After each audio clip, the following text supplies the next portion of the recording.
खालिद फरूकी साहब, सबसे पहले मैं आपसे आगाज़ करूंगी सर। ये जो आज कुछ हुआ, हमने देखा केपी में बीच में अली अमीन गंडापुर साहब, राइट साइड पर जो थे वो गवर्नर केपी और एक तरफ वज़ीर दाखिला, तीनों के अगर हम लोग बयानात को निकाल कर बार बार सुने और ज़रा कुछ दूर नहीं जाएं, कोई माजी करीब की तरफ रोशनी डालकर देखें, तो ऐसे ऐसे जुमले तीनों ही शख्सियात ने एक दूसरे के बारे में कही हैं कि जिसके पास बात कहते हैं ना अलमान अल हफीज़, कि ये कैसे आपस में एक दूसरे से नज़रें मिलाएंगे। लेकिन हमने देखा कि एक सूबे के अमन व अमान के लिए ये तीनों शख्सियात बैठी, लेकिन आपस में बैठने के बाद उस सूबे के मसाइल का हल निकालने की कोशिश भी की जा रही है। क्या ही खूब हो कि पाकिस्तान के मसाइल का हल निकालने के लिए भी हमारे जो सियासी मुखालिफिन हैं वो एक बैठक ज़रूर कर ले। देखिए, आपकी बात तो बड़ी अच्छी है और ऐसे अल्लाह करे ऐसा ही हो और पाकिस्तान के अवाम वो दिन देखें जब पाकिस्तान की पॉलिटिकल पार्टीज़ जो हैं वो किसी बहुत बड़े मिसाके जमहूरियत पर ना सही लेकिन कम अज़ कम एक ऐसे पर चल निकले जहाँ पे थोड़ा सा उनमें इत्तेफाक हो, इत्तेहाद हो, जो मुल्की मसाइल हैं उनसे वो कहें कि जी हमने मिल के इनसे ओहदा बरा होना है। वैसे ये जो तीनों लोगों के आपने नाम लिए हैं, आपको भी मालूम होगा और मुझे भी मालूम है, बाकी शायद दोस्तों को भी यकीनन होगा, ये तीनों दोस्त हैं। अच्छा, मतलब अली अमीन गंडापुर भी और कुंडी साहब भी, ये वैसे दोस्त हैं जो इनकी सियासी महाजराई है, ये जो कुछ चलता था ये और जो हमारे वज़ीर दाखिला हैं मोहसिन नकवी, इनका भी जो सबसे अच्छा पीटीआई में किसी से ताल्लुक या जिन लोगों से है उनमें गंडापुर जो है वो इनके करीबी दोस्त हैं। अच्छा। तो ये चीज़ें जो हैं आज जिस तरह से वो तीनों एक तरह के दोस्त जो हैं ये मिल बैठे हैं, तो ये तो मुल्क के लिए तो बड़ा नेक शगुन है। पर देखिए चीज़ें तब्दील कितनी तेज़ी से हुई हैं। ये जो पसपाई हुई पीटीआई की, वो जो एक उन्होंने धावा बोला था, एक तरह का एक एहतजाज किया था, वो ज़ाहिर है उनका हक भी था, लेकिन उसके बाद चीज़ें बड़ी तेज़ी से तब्दील हुई हैं। और मेरा ये ख्याल है कि सीरियसनेस का मुजाहिरा किया गया है पीटीआई की तरफ से बहुत ज़्यादा। वो ये तो कि जो पसपाई कैसे हुई, अगर आपने कहा ना कि सीरियसनेस के साथ और मैच्योरिटी के साथ चीजें देखी गई। देखिए, जो एक अमूमी तासुर जो बना वो ये कि जिस तरह गंडापुर साहब गए, जिस तरह उनकी पार्टी के अंदर इख्तलाफात सामने आए, जिस तरह उनकी पार्टी के अंदर इस पे बहस शुरू हुई, मुख्तलिफ लोगों को इसकी वजाहतें देना पड़ी, गंडापुर साहब को इसकी वजाहत देना पड़ी, कारकुन हमने बड़ी तादाद में ऐसे देखे जो कि क़यादत के बगैर वहाँ थे, और वो उनका प्लान तो ये नहीं था जो वर्कर्स की हद तक है, वो प्लान वर्कर्स की हद तक ये बिल्कुल भी कन्वे नहीं था। गंडापुर साहब ये समझते हो कि उन्होंने ऐसा करना है, या पीटीआई की ये ऊपर वाली क़यादत जो है उसने ये सोचा हो तो हो सकता है, लेकिन जिस तरह से उन लोगों को छोड़ के गंडापुर भी गए, तो इसको फिर एक लफ्ज़ इसके अलावा और मेरा नहीं ख्याल कि इसके अलावा कोई और लफ्ज़, लेकिन सियासी जमातों में ऐसा होता है। अच्छा। सियासी जमातें अपनी हिकमत अमली में पसपाई भी इख्तियार करती हैं, इसको पॉजिटिव सेंस में ले लेते हैं। चलिए ठीक है, सियासी जमातें तो हिकमत अमली में अपने कहा ना कि मैच्योरिटी का मुजाहरा करती हैं, लेकिन जो जहां से आगे भी बात बढ़ेगी ना उस पर मैं आगे मजीद रसूल साहब से जरा राय ले लेती हूँ। रसूल साहब, मुझे ये बताइएगा कि आज जो अल्फाज थे, मैं जुमला पढ़कर सुनाना चाहूंगी आपको, अली अमीन गंडापुर साहब ने कहा कि आज हम सब सियासी वाबस्तगियों से बालातर होकर सूबे में अमन के लिए यहाँ पर जमा हुए हैं। क्या आपको नहीं लगता कि इन सियासतदानों में से जो कोई भी जिसको भी सीनियरिटी दी जा सकती हो वो भी उठकर कोई इसी किस्म का जुमला दोहरा दे और कह दे कि हम आज अपने सियासी मामलात को बालाए ताक रखते हुए सिर्फ पाकिस्तान की तामीर और तरक्की के लिए यहाँ पर इकट्ठे हुए हैं? और क्या ही बेहतर हो कि अगर ये काम जो है वो खुद मौजूदा एस्टेब्लिशमेंट कर ले। बिस्मिल्लाहिर्रहमानिर्रहीम। देखें ज़रियाब, ये जुमला तो बहुत खूबसूरत है और पूरे पाकिस्तान के लिए भी ये चीज़ होनी चाहिए, लेकिन मुझे एक सवाल का जवाब दें। जो तीनों मौसूफ आज एक ही सीट पे तशरीफ़ फरमा थे और बिल्कुल वो क्या कहते हैं शीरो शकर थे, मुझे बताएं जिन लोगों के ऊपर 780 की FIRs हो गई हैं, 395 की FIRs हो गई हैं और वो जेल के अंदर है, और इनको भी वज़ीर दाखिला मौसूफ जो फरमा रहे थे कि ये तो दहशत गर्द है और इन्होंने हमला कर दिया है, वफाक पे हमला कर दिया है। आज ये तो फिर जिसको इन्होंने अरेस्ट करना था वो बाहर बैठे हुए हैं। मुझे बताएं उन वर्कर्स का क्या कसूर है जो इनके कहने पे वो यहाँ पे आए और उन्होंने लाठी चार्ज, आंसू गैस और ये सारी चीज़ें फेस की। सवाल ये नहीं है, सवाल ये है कि अगर कानून है तो वो सब के लिए एक है। जो आर्टिकल 25 है कॉन्स्टिट्यूशन ऑफ 1973 का, वो ये कहता है कि every citizen is equal before law, nobody is above the law. आज कुछ लोग जेल में पड़े हैं, क्या वो इस पाकिस्तान के शहरी नहीं है? जिसको गिरफ्तार करना था आज वो उसके लेफ्ट राइट बैठे हुए हैं, जो कहते थे ये तो दहशतगर्द है, इसने वफाक पे हमला कर दिया है, इसने हाई ट्रीजन कर दी है। बात ये नहीं है कि ये अशराफिया है।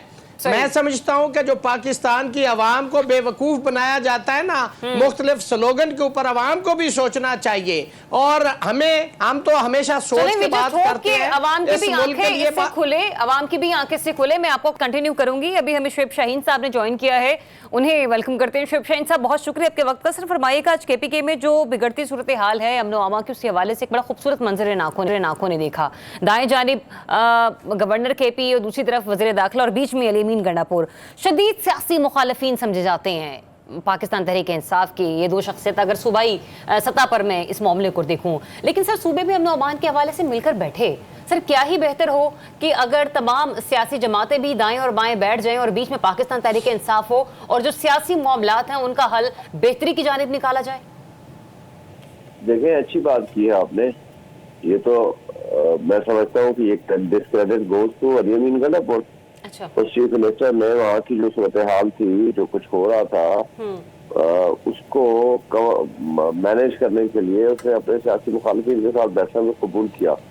लेकिन जिसके पास जिम्मेदारी होती है, जो गो के ये कठपुतली है, ये हारे हुए लोग हैं, कब्जा करके बैठे हुए हैं, एस्टेब्लिशमेंट की गोद में बैठ के आए हुए हैं, लेकिन ये जिनकी जिम्मेदारी है, आपको याद होगा कि जुलाई के पहले हफ्ते ने कहा था पीसी बुला रहे, हमने सबसे पहले कहा था कि हम आएंगे, और उसके बाद 12 जुलाई को सुप्रीम कोर्ट का फैसला आता है। 15 जुलाई को तारा जाके प्रेस कॉन्फ्रेंस करता है कि जी हम पीछे पाबंदी भी लगाएंगे, आर्टिकल 6 भी लगाएंगे, और वो माहौल खराब किया जो आज तक जारी हो सारी है। फिर ये तो आईन पे हमलावर होने जा रहे हैं ना। ये तो निजाम इंसाफ जो वाहिद इदारा रह गया है कि जो से कोई एक आस और उम्मीद की तवक्को है। सर इस हमले को रोकने के लिए पाकिस्तान तहरीक इंसाफ की स्ट्रेटेजी क्या है इस वक्त? देखिए, सबसे पहली स्ट्रेटेजी ये है कि हम अपने लोगों को लोटा बनने से रोकें। वो अल्हम्दुलिल्लाह कामयाब है। हम पहले भी ये नाकाम हुए थे, अब आइंदा भी होंगे। दूसरी स्ट्रेटेजी ये है कि हम इंगेज करें बाकी पॉलिटिकल पार्टी जो पोजीशन में है, जैसे मौलाना फजल रहमान साहब है, अल्हम्दुलिल्लाह वो भी हम उस पर कामयाब हुए। अभी इन्होंने काजी फाइजा का चैप्टर क्लोज नहीं किया, ना ही आई ग्रामीण को मुसवदे में कोई ऐसी चीज लेकर आए हैं कि वो पब्लिश करें या पब्लिक करें या सामने लाए जिसको हम देख के कह सकें कि जनाब ये कोई खराबी नहीं करेंगे।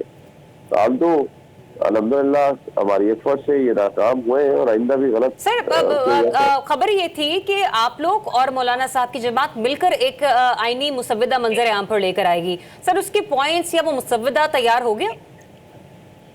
जी, इस हवाले से हमारी तैयारी हो रही है, वो अनकरीब हो जाएगा कि जो कुछ हमारी आपस में गुफ्तगू हुई है उस हवाले से वो अपना मुसव्वदा तैयार कर रहे हैं, और हमारे साथ जिन कुछ नुकात पे हमारी को बातचीत हुई है उस हवाले से हम भी एक और कल जब सलमान अकरम राजा साहब की मुलाकात हुई है मौलाना फजल रहमान साहब से, तो आईनी बेंच के हवाले से भी कई चैनल्स पर कुछ टिकर्स चल रहे थे। सर आईनी अदालत नहीं तो क्या आईनी बेंच के ऊपर इख्तिलाफ हो सकता है? देखिए, अभी तो सिर्फ डिस्कशन है। अच्छा, ये तो एक बात हो सकती है, इसमें मेरा ख्याल है कि हमें कोई एतराज नहीं हुआ। माजी करीब में भी हम ये बल्कि मुतालबा भी करते रहे हैं और इसके ऊपर बातचीत भी होती रही है कि अगर कोई आईनी तौर पर कोई पिटीशन आए तो वो सीनियर मोस्ट जजेस के पास लगनी चाहिए, वो 5 हो या वो 7 हो, ताकि ये इश्यूज हमेशा के लिए रिजॉल्व हो। इसमें तो कोई शक नहीं है, इसमें कोई इतना नाजायज कोई बात नहीं है, ये जायज एक बात है। अगर कोई हुआ तो इस मौजूद पे हमारी बातचीत हो सकती है, लेकिन अभी ये जिसको कहते हैं ना, अभी प्रपोजल है, डिस्कशन है, अभी जारी है सारी है। लेकिन एक बात तय है कि हम आईनी अदालत के मुखालिफ है। अच्छा। दूसरी बात, हम काजी फाइजा की एक्सटेंशन के मुखालिफ है। ठीक। तीसरा, किसी भी रिटायर्ड जज को किसी भी हवाले से रिश्वत के तौर पर आगे ले जाने और उनको अपॉइंट करने के मुखालिफ है। फिर जो सीनियरिटी का प्रिंसिपल है कि सीनियर मोस्ट चीफ जस्टिस नहीं होना चाहिए, इनकी मर्जी के जज लगे, उसके मुखालिफ है। हम लोगों को जो बुनियादी इंसानी हुकूक की मुअत्तली करने जा रहे थे उसके हम मुखालिफ हैं। तो ये चीजें। अच्छा सर, अब कुछ देर पहले आपने कहा ना कि हमारी कोशिश होगी कि हम अपने एमएनएस को इस लोटाक्रेसी की सियासत से दूर रखें, और हमने उनको एक जगह मतलब सेफ भी कर रखा है। सर कुछ और भी लोग हैं जो एमएनएस तो नहीं हैं, लेकिन वो मालूम नहीं कहाँ हैं, अगवा हुए हैं, गिरफ्तार हुए हैं, जिसमें रियाज फतियाना साहब के बेटे भी हैं और फिर इंतजार पंजोता साहब भी हैं। सर कुछ मालूम है कि ये लोग कहाँ हैं और इनकी बाजियाबी के लिए या इनकी सेफ्टी के लिए पाकिस्तान तहरीक इंसाफ क्या इक़दाम उठा रही है? देखिए, एक कैपिटल इस्लामाबाद से 3 दिन पहले इंतजार पंजोता जो कि फोकल पर्सन है इमरान खान का, और वो गायब हो गया कैपिटल से, इस्लामाबाद से, और हम उसके लिए रिट पिटीशन फाइल की है जो आज सुबह भी लगी थी। अच्छा। और कल सुबह पर दोबारा लगी है। आईजी को बुलाया है, मिनिस्ट्री ऑफ डिफेंस इंटीरियर से भी रिपोर्ट मांगी है इस्लामाबाद हाई कोर्ट के चीफ जस्टिस से।